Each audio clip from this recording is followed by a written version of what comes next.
Hello, రొయ్యల పచ్చడి చేద్దామా? ముందుగా శుభ్రం చేసుకున్న రొయ్యల్లోకి ఉప్పు అలాగే పసుపు వేసి ఇలా కలుపుకోవాలండి. ఉప్పు పసుపు రొయ్యలకు పట్టేలోపు మనం రొయ్యల పచ్చడి కావాల్సిన మసాలా ప్రిపేర్ చేద్దాము. ముందుగా స్టవ్ వెలిగించి కళాయి పెట్టుకోవాలండి. అందులో కొన్ని ధనియాలు, 4-5 లవంగాలు, కొంచెం చెక్క, అలాగే కొన్ని మెంతులు, 1 టేబుల్ స్పూను ఆవాలు వేసి డ్రై రోస్ట్ చేసుకోవాలి. మనం వేసుకున్న మసాలా దినుసులన్నీ చక్కగా కమ్మటి వాసన వచ్చేదాకా వేయించుకోవాలి. ఇప్పుడు స్టవ్ ఆఫ్ చేసి మిక్సీ పట్టుకునే ముందు 1 టేబుల్ స్పూన్ గసాలు వేసాను. గసాలు వేస్తే కమ్మదనం వచ్చిందండి పచ్చడికి.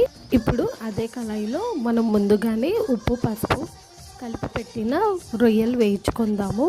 రొయ్యల్లో ఉన్న నీరంతా ఇంకిపోయి రొయ్యలంతా కూడా చక్కగా వేయించుకోవాలండి. రొయ్యల్లో వాటర్ అన్నీ ఇంకిపోయి రొయ్యలు వేగేదాకా ఇలాగా వేయించుకుంటానే ఉండాలండి. హై ఫ్లేమ్ అనేది యూస్ చేయకూడదు. ఇప్పుడు వాటర్ అనేది అయిపోయినాయి కదా, ఇప్పుడు ఈ రొయ్యల్ని పక్కన తీసుకొని అదే కళాయిలో కొంచెం నూనె వేసి ఇప్పుడు ఈ రొయ్యల్ని నూనెలో వేయించుకుందాము. వాటర్ అంతా ఎవాపరేట్ అయ్యేదాకా రొయ్యలు వేయించుకున్నాం కదా, ఇప్పుడు రొయ్యలు పచ్చిదనం పోయి మంచిగా వేగేటట్టు ఇందులో ఫ్రై చేసుకుందాము. రొయ్యలు చక్కగా వేగి నూనె చక్కగా నురుగుగా వస్తే రొయ్యలు ఫ్రై అయినట్టు మనకి తెలుస్తుందండి. ఇప్పుడు ఇలా వేయించుకున్న రొయ్యలు పక్కన తీసేసి అదే ఆయిల్లో 1 అల్లం వెల్లుల్లి ముద్ద ఫ్రెష్గా నూరి వేసుకోవాలి. ఇప్పుడు ఈ అల్లం వెల్లుల్లి పచ్చిదనం పోయి చక్కగా వేగేటట్టు వేయించుకుందాము.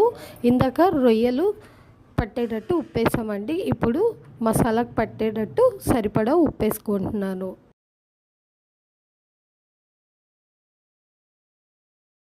అల్లం వెల్లుల్లి పేస్ట్ పచ్చిదనం పోయిన తర్వాత ముందుగానే మనం ప్రిపేర్ చేసుకున్న పౌడర్ని కూడా వేసుకొని 1 నిమిషం పాటు వేయించుకోవాలండి.